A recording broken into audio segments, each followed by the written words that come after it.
The Bucks find themselves back in that win column after a 118-113 victory over the Nets. Bobby Portis came up really big for the Bucks on both sides of the ball in this game. We'll break down the Bucks win on the other side of the intro.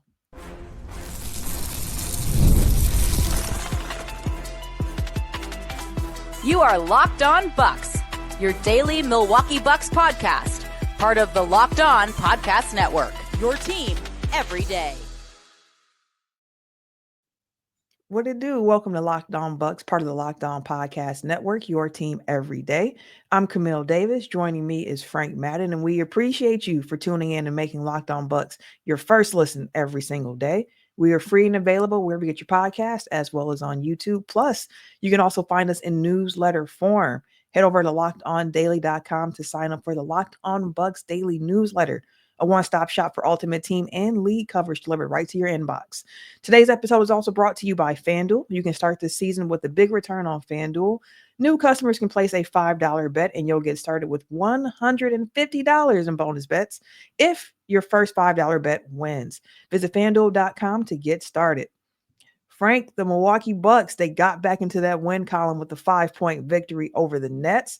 I'm not going to lie to you. In that first half, I was like, we're having a repeat of the last Nets game. It was not pretty for 48 minutes for this Bucks team, but they found a way to win. The Bucks bench went off for 60 points, fueled by Bobby Portis' 23 and Gary Trent Jr.'s 20 points. Giannis was also at his MVP level in this game, but I feel like we have to start with Bobby in that bench because this was one of the best games I have seen Bobby Portis play in a Bucks jersey. Yeah, after the game, I watched this game on DVR, so I wasn't sure what the kind of discourse was, on Twitter and Blue Sky and wherever else as it was happening. But my first thing and the only thing I tweeted after the game was, basically like I think that was Bobby Portis's best all-around game. I mean, I was gonna say of his Bucks career, but probably can go ahead and say of his NBA career, period. I'm gonna go ahead and make that leap of faith. Not to disrespect what he did in Chicago, Washington, and New York, but there have been actually a couple games this year defensively where Bobby has made a bunch of plays. I think back to the Cleveland game in Cleveland without Giannis. He had 3 or 4 blocks in that game, and there were like repeated plays where, he got strips or blocks and was protecting the paint. And, the first half of that game, though, I thought Evan Mobley really kind of gave him the business. This game, he had that 2 block possession, in the first half.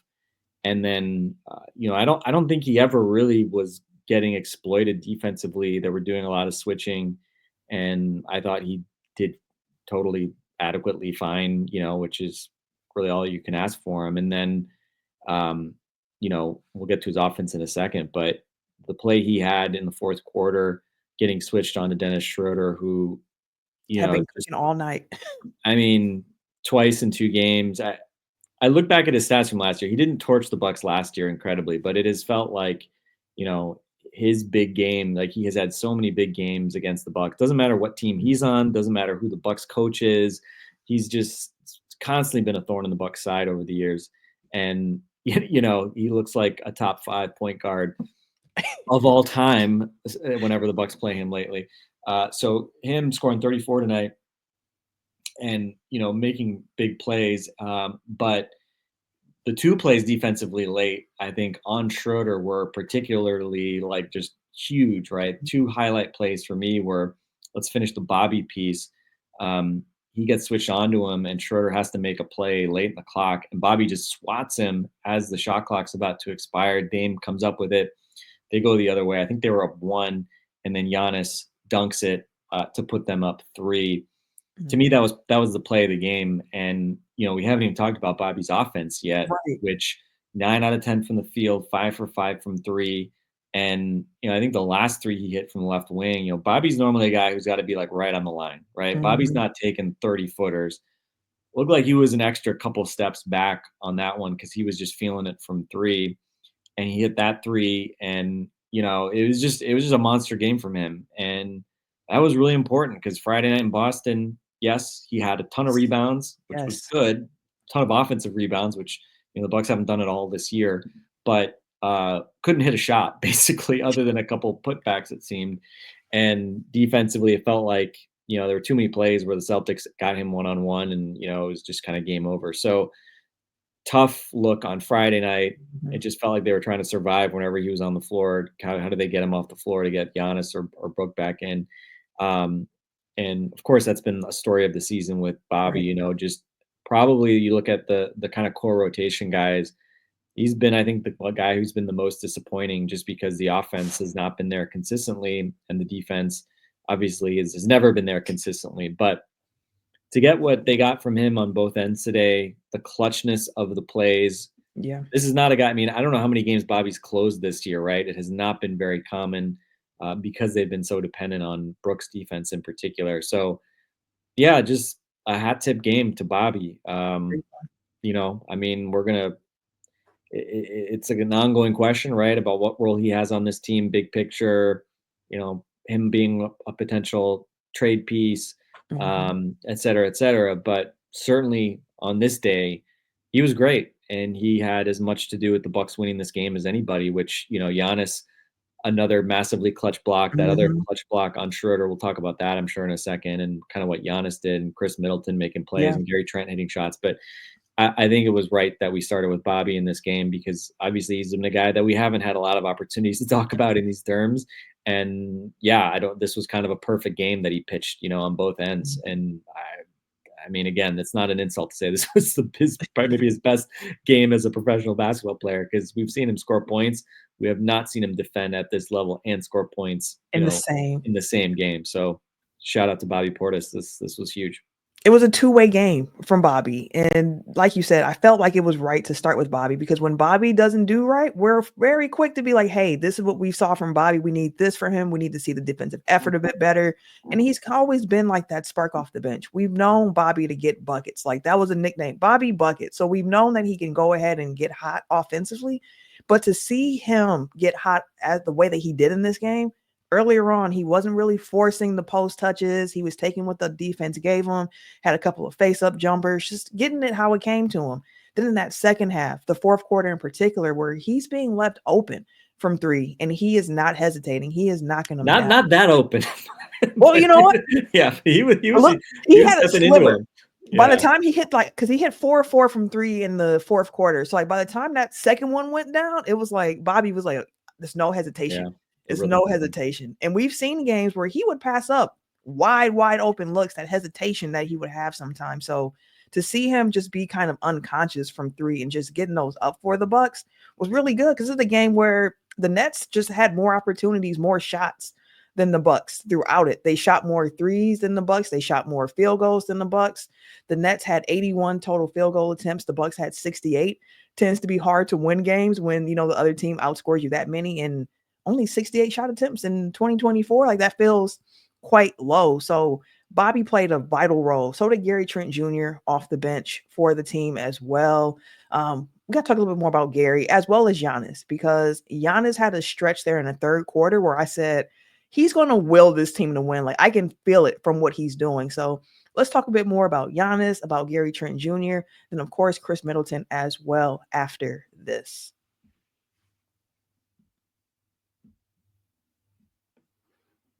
Big wireless providers, what you see is normally not what you get from them. Somewhere between the store and then that first bill that you get in the mail, the price you thought you were paying tends to be far higher on that paper than what you were told in the store. But with Mint Mobile, you will never have to worry about the gotchas ever again. When Mint Mobile says $15 a month when you purchase a 3-month plan, they mean it. So Mint Mobile is here to rescue you with premium wireless plans starting at $15 a month. All plans come with high-speed data and unlimited talk and text delivered on the nation's largest 5G network.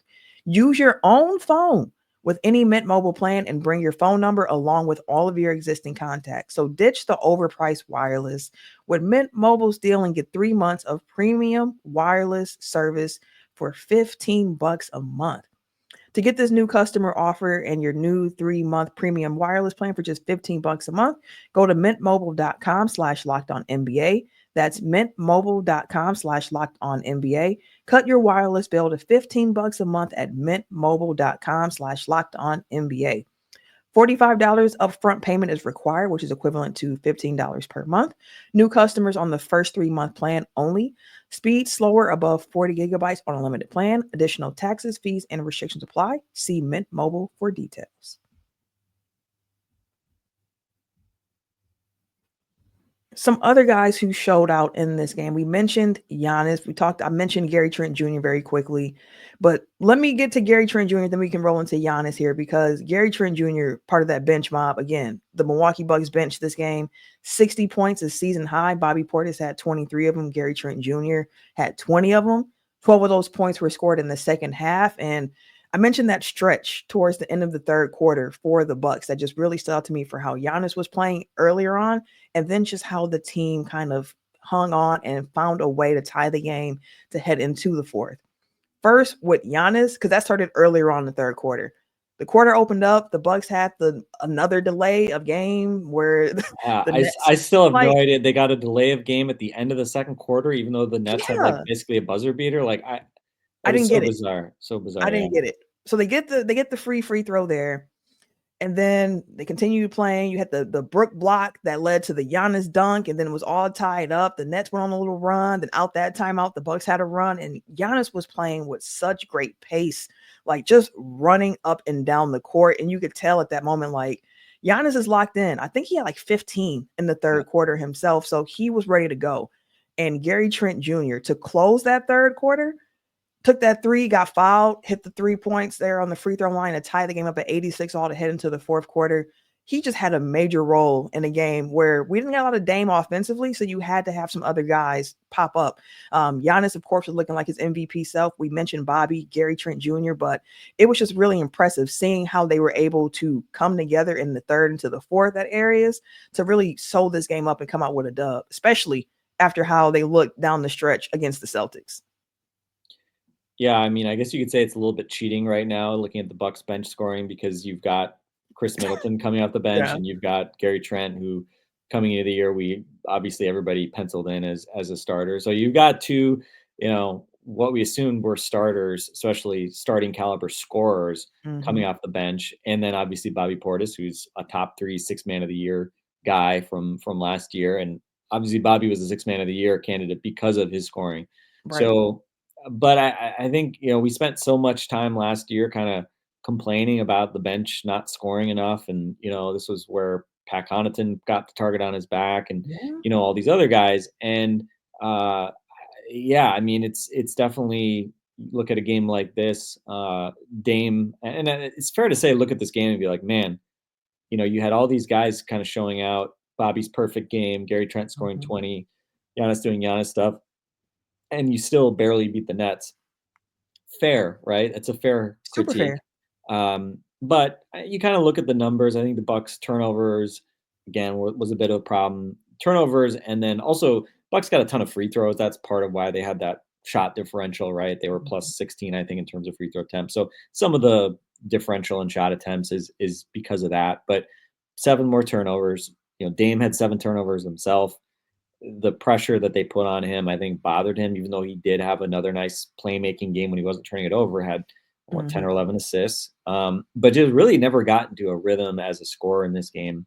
And so this was the other guys. I think, this is the beauty of having other guys that can score is other guys picked them up. And, Trent, I think, as you said, and Giannis were really key to that late third quarter run because I think it was 81-69. And, you look at the plus minus in the box where Giannis was plus 10. I think Dame was like minus 11 or something like that. And it's really because of Giannis and kind of that bench group in the late third quarter going on that big run. And it's pretty cool when you look at this game. Giannis basically puts the team on his back. He's going coast to coast, lefty dunking on the entire Nets team.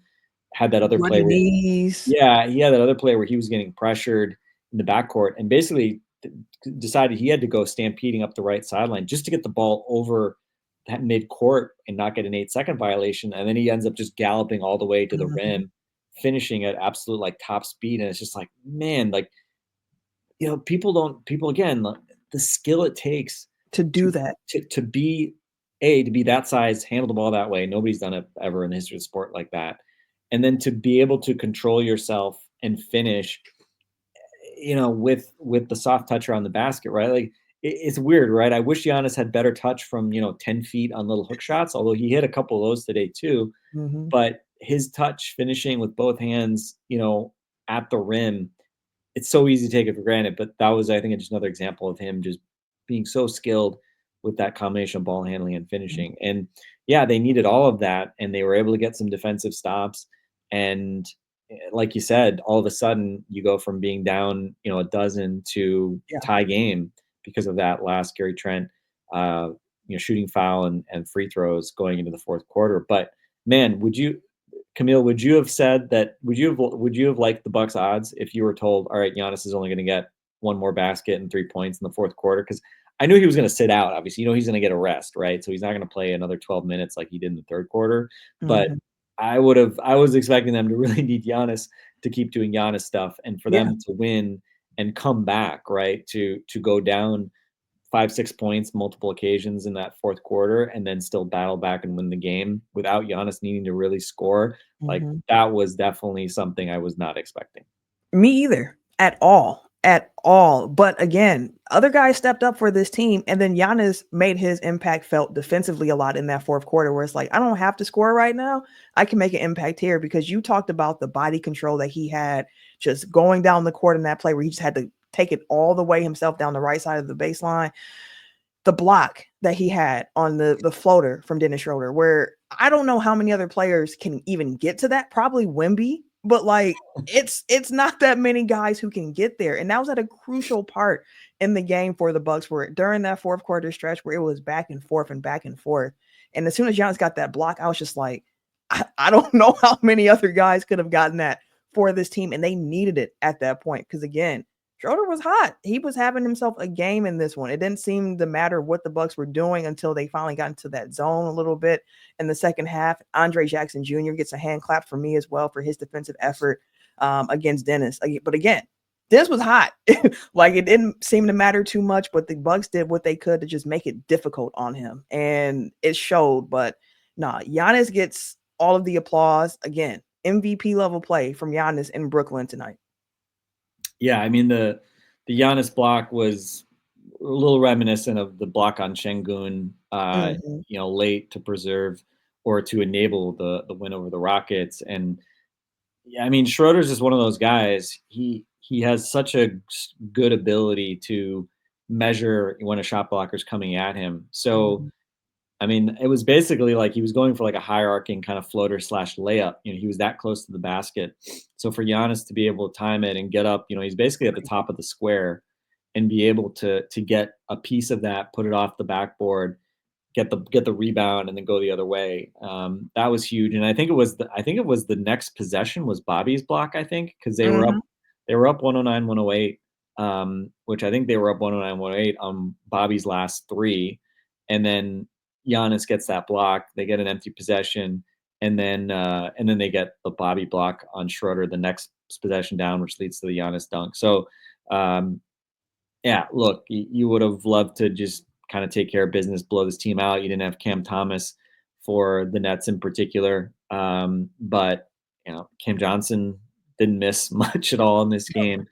And the Nets in general, the Bucks shot the lights out too, which has been continuing that theme, right? Bucks have just been on basically a few week heater essentially from three. Mhm. They had a 128 offensive rating tonight. Since Khris has come back on Friday, Giannis, Dame, Khris together have a 128 offensive rating. So kind of what we hoped for, right? That trio really kind of unsticking the Bucks offense. Although I don't think we want to spend too much time talking about the end of that Celtics game. Didn't exactly carry over there, but I think from a process standpoint, when these guys are unselfish, move the ball, and play the way we know they're capable of playing together, they're gonna score points, right? You give them enough time, they're gonna score points, and Giannis and Bobby making defensive plays, hitting big shots, and Khris Middleton as well. Timely shots for Khris. Two huge threes in that fourth quarter. Felt like his shot I don't think is back yet, right? And Mhm. it's interesting. His three ball has been the thing that probably has kind of come back the slowest in a lot of ways when he's been hurt and kind of started seasons slowly. Like 2 years ago, he really didn't shoot the ball from three well at all. Last year just Yeah. took a little bit. So, his first shot, his first basket on Friday being a 4-point play, 4-point play.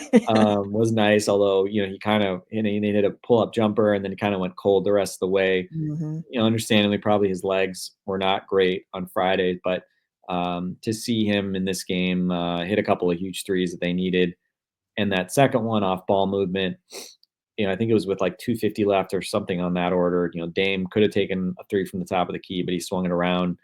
Just, that's the kind of trust that you love to see from, your best players.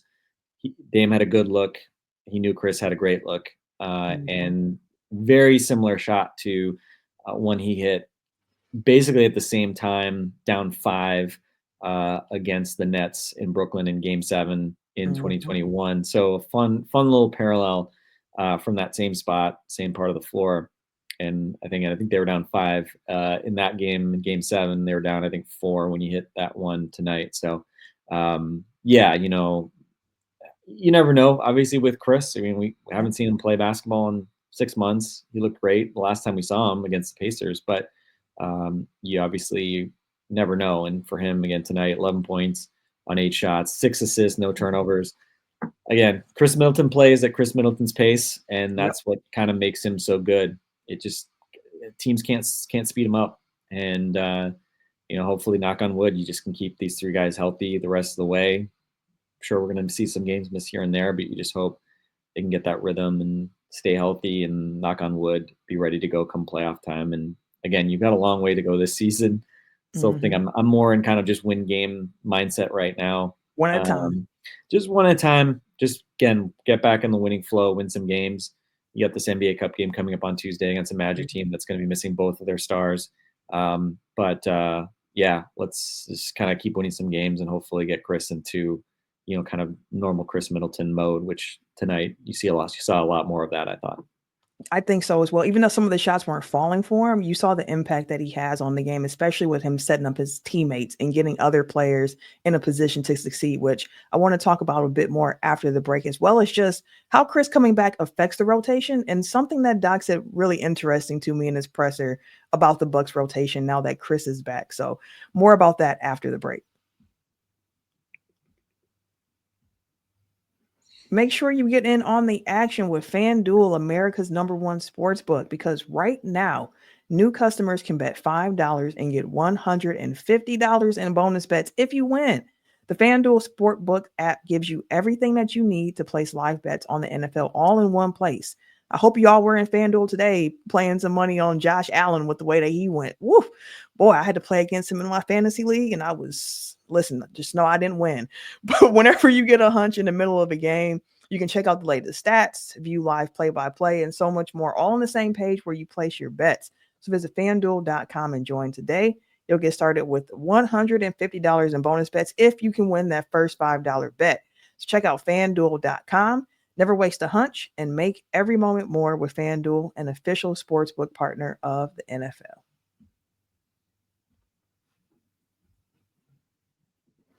Khris Middleton's return against the second game back. He made his season debut on Friday against the Celtics. Came off the bench for the second game in the row, but we've seen what the Bucks, I guess, ideal 9-man rotation is at this point in the season with the roster that they currently have. Taurean Prince got the start in this game as he did on Friday against the Celtics, but he has been dealing with an illness, so not a lot of Taurean Prince minutes in this game or the last one, but after the game, Doc just made a comment about the bench and the rotation. And he was like, yeah, we got a bench now. Khris is back. We have a bench now. And he was even thinking about that once Khris is a starter again, which he said, when Khris starts again, like, I feel really good about this bench. Bobby Portis was asked about the role that Khris Middleton plays on this team as well. And Bobby Portis said, look, Khris is a big organizer. He's a big leader. He has a big time voice that everyone respects. So if you're on the court with him, you can't help but be organized. He's going to get you organized. He's going to call you out when you're not doing your job, and he's going to get us in the right position. And we on Locked On Bucks have talked so much about why it's important to have Khris Middleton, what he does to help stabilize certain lineups. I mean, we saw Dame have a rough night turnover-wise and just with the pressure, But I think about that first Nets game, which again, we're talking about the Nets here, not like it's top flight competition, but They've been frisky, Jordy Fernandez has done a great job with them. Let's be listen, honest, right? you know Like, what I mean? And they're a team with a lot of tall, like athletic guys on it, which can give the Bucks some trouble. And just and having Dennis that other Schroeder. playmaker. Yeah. Yeah. And having this other playmaker, I think, just really helped open up the game for him. So just kind of seeing the Bucks rotation kind of snap into form, it's making me feel all right about how the Bucks might be able to go forward here. Again, assuming health for this team, but it looks like they're on to something here with the mix of guys they have in the rotation. I mean, I think back to that Heat game, right, where the Heat, and then they didn't have Giannis in that game either, obviously, Yeah. but just the way the Heat were essentially zoning up Dame to try to get the ball out of his hands, right? I mean, the game's so different if you've got Khris Middleton as a safety valve, especially in addition to Giannis, right? So Right. just the fact that you can run actions that are not just Dame and Giannis, and everybody else is just kind of a standstill shooter who can, maybe occasionally make a pocket pass if everything breaks perfectly for you. With Khris, you saw it today, right? There are a couple instances on Friday where it felt A like he little got a rusty. little ambitious with some of the lob passes that even Mhm. Giannis couldn't catch. But tonight, that pass in the first half, Giannis just streaking down the middle, Brady to Rob Gronkowski or something, like that's just kind of what I thought of. He just throws the pass right over the top to Giannis, catches dunks. Just his playmaking ability just is something that only Dame has that ability with the Yeah. kind of current group. And the Khris Giannis chemistry is like he has with nobody else, right? And it's not that's meant as a diss to Dame, but I think Khris, his playmaking ability, just that sixth sense of knowing what he can do with Giannis, the improvised lobs and plays. Finding him Friday, we saw Giannis spin off from a sideline out of bounds. Right? How many Yeah. alley oops has Giannis gotten from Khris on those plays? Friday night, he got one. They got a foul call on Al Horford, so it didn't come off. But they again were almost able to run one of those. So yeah, just having that third, second side weapon, Khris, sitting in the corner, Dame Giannis running Mhm. action, and then being able to bring Khris, to do kind of a secondary action or run a sideline pick and roll with Giannis, giving when you think about Giannis running dribble handoffs, a lot of times, he'll have Dame come or he'll have another guy come, and then he's got kind of multiple options. It's not just one guy that's kind of running around for a handoff. Giannis can fake it to one guy and give it to another guy. When Khris is the other guy, like that's a really nice Changes the luxury. math. That's a really nice luxury to have. So yeah, just great to see him back on the floor. And honestly, it's like I don't know. Did I notice him look really any worse, different than what we saw last time? And we haven't seen him obviously have to shoulder a big attacking burden in terms of scoring yet. I think he's probably taking his time with that. Mhm. Jaylen Brown got him one time really good attacking in the second half defensively, and it's like, okay, yeah, I We knew accept that. that. I accept that. Jaylen Brown is going to be able to abuse Khris, Mhm. at least once or twice, 1v1 in Chris's first game back. But I thought last year Khris defensively looked pretty rough early on when he came back. The lateral movement was a little off. Yeah. I mean, people saying Khris looked cooked defensively, not unfounded. Like he Mhm. struggled early, and I thought as the season went on, I thought his just and obviously so much of defense for Khris is mental and just kind of way he reads the game and kind of compensates for his lack of kind of athleticism Mhm. defensively. And I thought he just got way better at that as the season went on, and so I'm not that worried about it at this point. Let's kind of see how things play out. And I think, I know, Camille, I feel like we always have this debate multiple times a year with Khris because he's always coming back from injuries. But, it's like the perennial, like, should Khris come off the bench or not debate. I know we've had the conversation. I'll kind of reiterate my stance. I tweeted out the other day. I think once Khris is playing, gets his minutes up to 25 minutes per game or so, Mhm. or hopefully higher. Hopefully that happens, sooner rather than later. It was great to see him being able to play Yeah. late in both of these games, right? 20 minutes today. So again, not like some huge minutes load, but if he was coming back and playing like 12 minutes or something, then it would be like, Yeah, oh it's man, this different. is this is going to be slow, right? But he played 23 on Friday, plays 20 today. So he's hopefully getting, close, which is the upside of kind of the ramp up being as as deliberate as it was, right? Is that he's Mhm. obviously had a time to get into some shape. But I think if he's at 25 minutes per game or so or more, hopefully more sooner rather than later, I think you got to start him just because a few things. One, the Bucks starting five has not been great. Like it's not like you're breaking up some vaunted unit that has been just money. I think coming to the Celtics game, the group with Ajax was like +6 or something net rating, Mhm.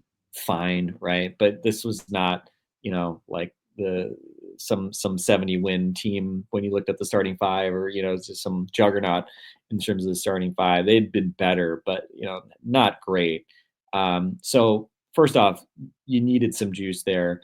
Facts. Um, and Dame Giannis together have not been great. No, not this season. They have not been great together. So I think you do need to juice that starting group. And I think the other thing too is, I mean, one, you don't need to bring Chris off the bench to help your bench, right? Because you're going to be able to stagger the three of those guys more, which is going to Mhm. help your non-starting groups.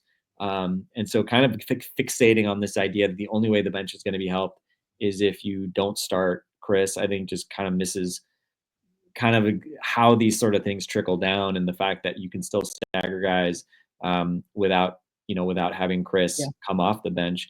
And I think the third thing is just like what are you going to be? How are you going to win games? And how are you ever going to compete for a championship with this group? It's going to mean that you're going to have to be playing Khris Middleton a lot of minutes With come Dame and April, May, Giannis June. starters. And it's going to be playing with those guys. Well, how do you build, chemistry and reps with that group, which again, last year was +17 net rating, the highest rating of any trio coming back. There was a Hartenstein group of the Knicks. That was the only one that was like slightly better last year as a trio. So if you want to like get this team playing at a high level, play the dudes that have worked at the Yep. highest level together and get them actual minutes together. And if they're not starting together, it's way harder to get them reps together, because Yep. then, you're trying to piece together like, maybe end of the second quarter minutes or end of, fourth quarter minutes. So just don't overthink it. Like, yes, Mhm. I know Don't Manu get too cute. Ginobili. I know Manu Ginobili was a sixth man. Okay. Like there's a reason why Manu is like a huge exception to the rule. Generally speaking, teams play their best players together. And, Khris Middleton, and until further notice, he's still that third guy Mhm. for the Bucks, especially offensively. And so, yeah, for a team that, I think offense has been the disappointing thing this year, Yeah. Chris is exactly what the doctor ordered. I guess the doctor in this case is Doc Rivers. Works out nicely. And so, yeah, just knock on wood. Hopefully, this is just the Yeah. beginning of Chris ramping up to bigger and better things. But certainly, so much of what we expect from him and what we love from him in terms of the 3-point shooting in the fourth quarter on Sunday and just the playmaking in both of these games, that's the thing that the Bucks have been Mhm. missing. And yeah, just fingers crossed that they can kind of just keep this group on the floor together and Absolutely. making beautiful music together, Camille. Yes, I agree with everything you said. And then just to end here, one last thought on the Giannis and Dame part of us saying like they haven't been great together. Like we see that they're improving.